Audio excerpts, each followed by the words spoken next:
Okay, so hello everyone, कैसे हो सारे। आई होप कि आप सभी एकदम ठीक होंगे, स्वस्थ होंगे, मस्त होंगे और अपनी पढ़ाई में एकदम व्यस्त होंगे। Welcome to AVM study hub. और आज हम करने वाले हैं शुरुआत तुम्हारे क्लास 10th मैथमेटिक्स के सिलेबस की। यहां पर इस चैनल पर अब तुम्हारे क्लास 10th मैथमेटिक्स की एनसीईआरटी बुक का पूरा सिलेबस बहुत अच्छे से कंप्लीट होने वाला है और आज इस चीज की शुरुआत होने जा रही है। तो चलिए शुरू करते हैं तुम्हारे मैथमेटिक्स की एनसीईआरटी बुक का चैप्टर नंबर 1 जो कि है रियल नंबर्स। और शुरुआत करते हैं तुम्हारे इस बुक के एग्जाम्पल नंबर 1 के साथ। अब तुम मुझसे पूछ सकते हो कि सर ये बताओ कि आपने एग्जाम्पल नंबर 1 करवाने से पहले इस चैप्टर का जो थोड़ा बहुत कॉन्सेप्ट है, जो थ्योरी है, वो क्यों नहीं बताई। यार देखो, मैं ना यहां पर मैथमेटिक्स के अंदर स्पेशली अगर बताऊं तो क्वेश्चंस पे ज्यादा फोकस करने वाला हूं और क्वेश्चंस में यूज होने वाला जो भी कॉन्सेप्ट है ना, मैं वो तुम्हें क्वेश्चन के साथ साथ बताता जाऊंगा। क्योंकि अगर मैंने पहले तुम्हें कॉन्सेप्ट को अलग वीडियो में बताया, फिर क्वेश्चंस को अलग वीडियो में बताया, इससे क्या होगा कि तुम्हारा टाइम वेस्ट होगा और कुछ नहीं। पर अगर तुम क्वेश्चंस करने के साथ साथ उसका कॉन्सेप्ट समझ लेते हो ना, तो तुम्हें साथ साथ में सारी चीजें समझ आती जाएंगी। तो एग्जाम्पल पहले मैं कराऊंगा, मतलब कि एग्जाम्पल के साथ साथ तुम्हें मैं उस कॉन्सेप्ट को समझा दूंगा जो उस एग्जाम्पल में लग रहा होगा।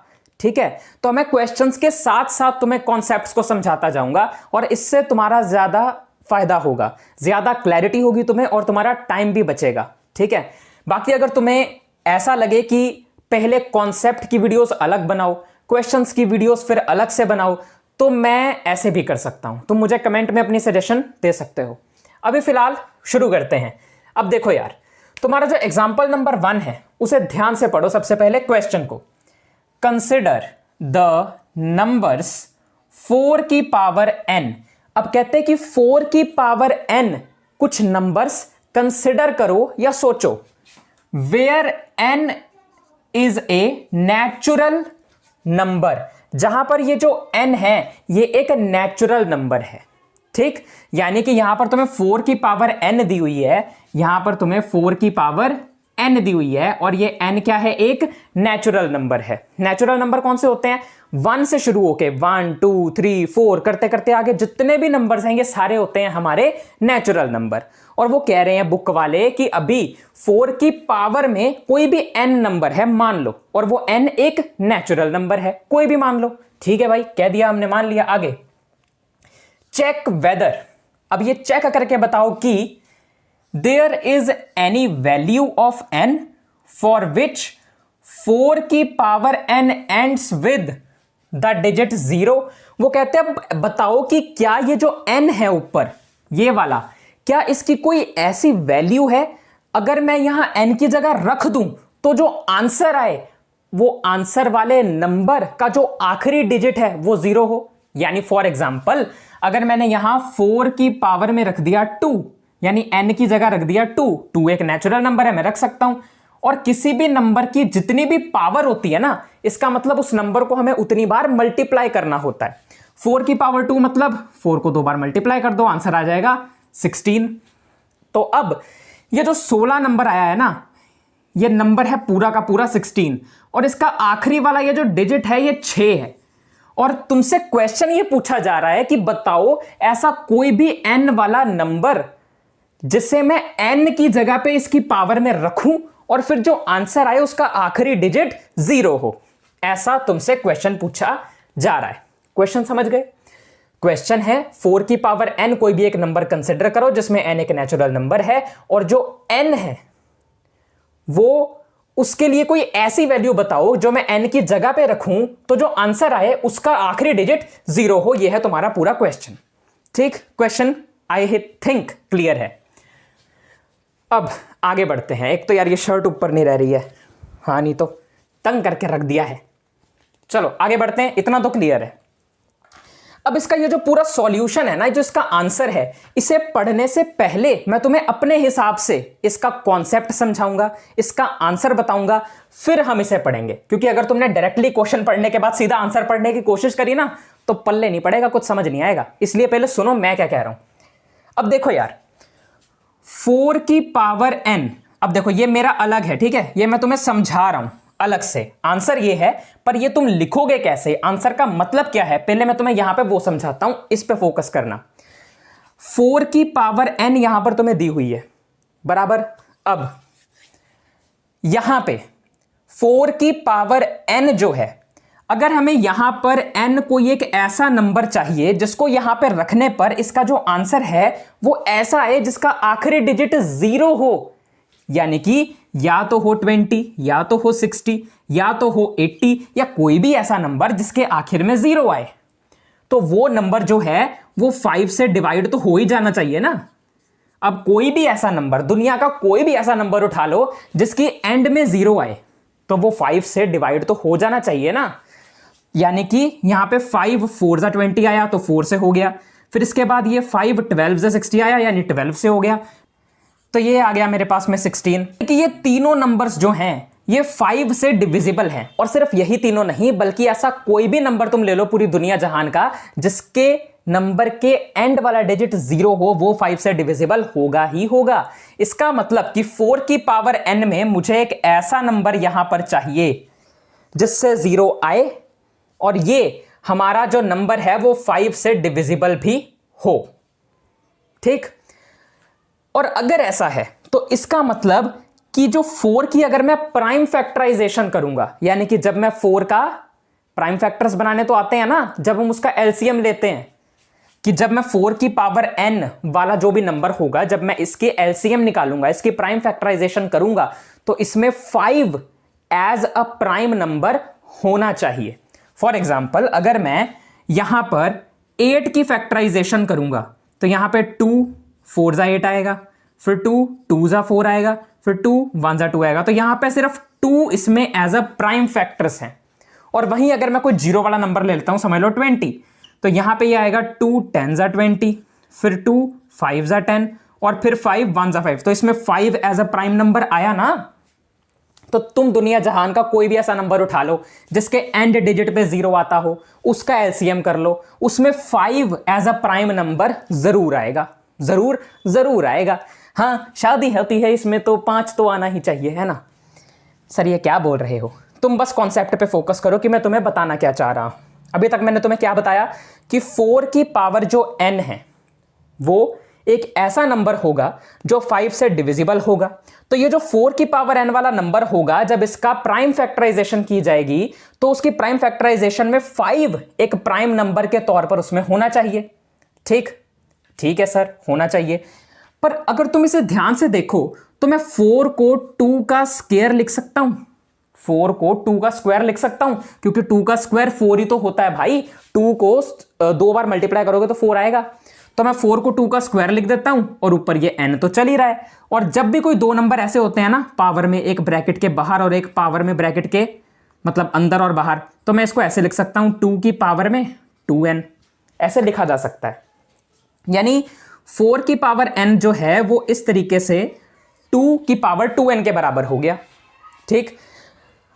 अब इसे ध्यान से देखो, यहां 4 की पावर n को 2 की पावर 2n लिखा जा सकता है, यानी कि इस नंबर में जो प्राइम फैक्टर करने पर जो प्राइम होगा, जो प्राइम नंबर होगा वो 2 होगा, ज्यादातर 2 होगा, 5 नहीं होगा। इसका मतलब कि अगर इस नंबर के प्राइम फैक्टर करने पर इसके पास प्राइम नंबर के तौर पर सिर्फ 2 ही है, 5 नहीं है, तो 4 की पावर में n की जगह पर रखने के लिए ऐसा कोई नेचुरल नंबर नहीं होगा जिसको रखने पर आंसर में ऐसा नंबर आए जिसका लास्ट डिजिट 0 हो, ठीक। अब यहां पर मैं तुम्हें यह चीज पढ़ाऊंगा जो भी लिखा हुआ है, और अगर तुमने मेरी बातों को ध्यान से सुना है, जो भी मैंने तुम्हें यहां बताई, तो तुम बड़ी आराम से मेरी हर एक चीज को समझ जाओगे, ठीक। ध्यान से देखना। अब लिखा है, इफ द प्राइम 4 की power n for any n were to end with the digit 0 then it would be divisible by 5। वो कहते अगर 4 की पावर n, जहां पर कोई भी एक n हमारे पास है उसकी पावर में, और इसके आंसर में एक ऐसा नंबर आए जो कि 0 से एंड हो, तो फिर ये नंबर 5 से डिविजिबल होना चाहिए, ठीक। उसके बाद that is the prime factorisation of 4 की power n would contain the prime 5, यानी कि 4 की पावर n की प्राइम फैक्टराइजेशन में 5 एज अ प्राइम नंबर होना चाहिए। This is not possible because 4 की power n is equal to 2 की पावर 2n, ये मैंने तुम्हें यहां पर अभी बताया। और कहते हैं क्योंकि ये पॉसिबल नहीं है। क्यों? क्योंकि 4 की पावर n जो है वो 2 की पावर 2n के बराबर है। So the only prime in the factorisation of 4 की पावर n इज 2। इसलिए 4 की पावर n में जो अकेला प्राइम फैक्टर होगा इसकी प्राइम फैक्टराइजेशन करने के बाद वो क्या होगा? सिर्फ 2 होगा। So the uniqueness of the fundamental theorem of arithmetic guarantees that there are no other primes in the factorization of 4 की पावर n। कहते हैं कि इसलिए ये जो फंडामेंटल थ्योरम ऑफ अरिथमेटिक की यूनिकनेस है ये गारंटी देती है कि यहां पर 2 के अलावा कोई और अदर प्राइम नंबर नहीं होगा 4 की पावर n में। अब कई पूछेंगे सर ये फंडामेंटल थ्योरम ऑफ अरिथमेटिक क्या होता है और इसकी यूनिकनेस क्या होती है? अब यार देखो, अगर तुम मुझसे ये सवाल पूछ रहे हो तो सीधी सी बात है कि तुमने क्लास 9th अच्छे से नहीं पढ़ी है, या क्लास 9th का मैथमेटिक्स अच्छे से नहीं पढ़ा है, या फिर उस टाइम पर तुमने तुम्हारा क्लास 9th साइंस का चैप्टर नंबर 1 नंबर सिस्टम अच्छे से नहीं पढ़ा है। ये फंडामेंटल थ्योरम ऑफ अरिथमेटिक पता है क्या होती है? ये हमें बताती है कि कोई भी अगर नंबर है, नेचुरल नंबर, कंपोजिट नंबर, कोई भी नंबर है, उसे उसके प्राइम फैक्टर्स के प्रोडक्ट के तौर पर लिखा जा सकता है। यानी कि अगर 4 एक नंबर है तो इसे मैं 2 इंटू 2 लिख सकता हूं और ये 2 इसके प्राइम फैक्टर है और ये मल्टीप्लाई यानी इनका प्रोडक्ट किया गया है। यानी किसी भी नंबर को उसके प्राइम फैक्टर्स के प्रोडक्ट के तौर पर लिखा जा सकता है। और ये जो नंबर्स होंगे ये यूनिक होंगे, यानी 4 के लिए ही होगा सिर्फ 2 मल्टीप्लाई बाय 2, किसी और नंबर के लिए 2 मल्टीप्लाई बाय 2 नहीं होगा, क्योंकि 2 मल्टीप्लाई बाय 2 करके 4 ही आएगा, 6 नहीं आएगा। तो ये यूनिक है, ये एक अकेला नंबर ऐसा है। ऑर्डर मैटर नहीं करता, यानी कि जरूरी नहीं है कि अगर तुमने 2 ये वाला यहां लिख दिया तो ये वाला यहां लिख दिया, यानी ऑर्डर मैटर नहीं करता। क्योंकि 4 की जगह अगर मैं तुम्हें 6 का एग्जांपल लूं तो वो होता है 2 मल्टीप्लाई बाय 3, है ना? तो ये 2 और 3 इसमें प्राइम फैक्टर हैं 6 के। अब तुम 6 को 3 इंटू 2 लिख दोगे तो क्या ये 6 नहीं रहेगा? ऐसी तो कोई बात नहीं है। यानी कि यहां पर 2 और 3 इसके प्राइम फैक्टर हैं, ये जरूरी है। ये जरूरी नहीं है कि 2 पहले लिखना है या 3 पहले लिखना है, ऑर्डर मैटर नहीं करता। पर यह मैटर करता है कि 3 और 2 अगर मल्टीप्लाई होते हैं तो 6 ही बनेगा। ये यूनिक है, ये एक अकेला है। अब आई समझ में? यह है फंडामेंटल थ्योरम ऑफ अरिथमेटिक। बाकी अगर इसे डिटेल में जानना है तो तुम्हें अपनी क्लास 9th में जाना होगा, ठीक?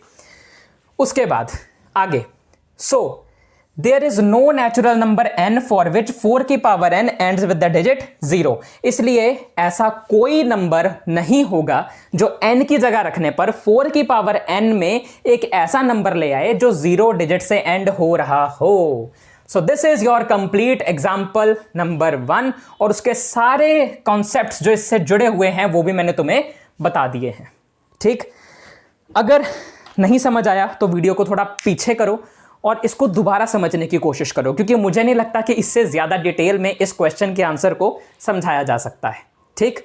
और मुझे पसीना बहुत आ रहा है, गर्मी बहुत है, और बार बार मुझे अपनी शर्ट की स्लीव को ऊपर करना पड़ रहा है क्योंकि बार बार नीचे खिसकती जा रही है यार ये। चलो अब यार देखो, ऐसे तो मैं तुम्हें जाने नहीं दूंगा। जो मेरे साथ स्टूडेंट्स क्लास 9th में जुड़े हुए थे पिछले साल, उन्हें पता है कि मैं हमेशा अपने सेशन को ख़त्म करने के बाद कुछ ऐसी चीज़ें सिखा के जाता हूँ, कुछ ऐसी चीज़ें बता के जाता हूँ जो तुम्हारे काफ़ी काम आती हैं, जो स्टडी से थोड़ी हटके होती हैं और तुम्हारे माइंड को रिफ़्रेश कर देती हैं।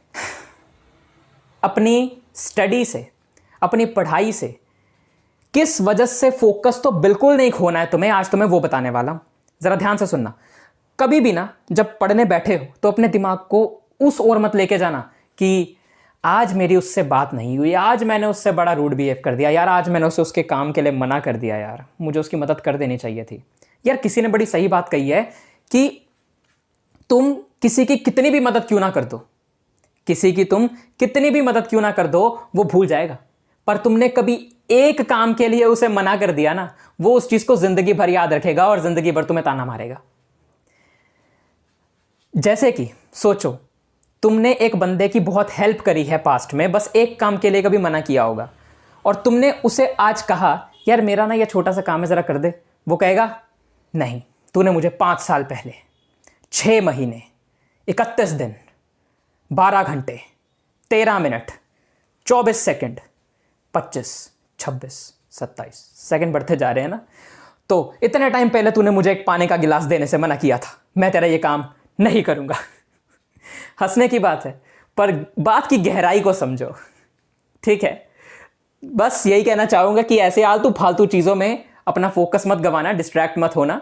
फोकस करना है तो सिर्फ यहाँ पे करो और लोगों पर नहीं, खुद पे करो फोकस, किसी और पे नहीं। तो विद दैट सेड, आज की इस वीडियो को, आज के इस लेक्चर को ख़त्म करते हैं। मैं मिलूंगा तुम लोगों से एग्जाम्पल नंबर 2 के साथ अगली वीडियो में। तब तक के लिए अपना ध्यान रखना। इस चैनल को सब्सक्राइब कर दो, लाइक कर दो इस वीडियो को, नोटिफिकेशन बेल को ऑन कर दो, शेयर कर दो अपने ज़्यादा से ज़्यादा फ्रेंड्स के साथ, क्लास 10th के स्टूडेंट्स के साथ, और नीचे अच्छा सा कमेंट कर दो। कोई फीडबैक हो, कोई सजेशन हो तो वो भी दे सकते हो। तब तक के लिए बाय बाय।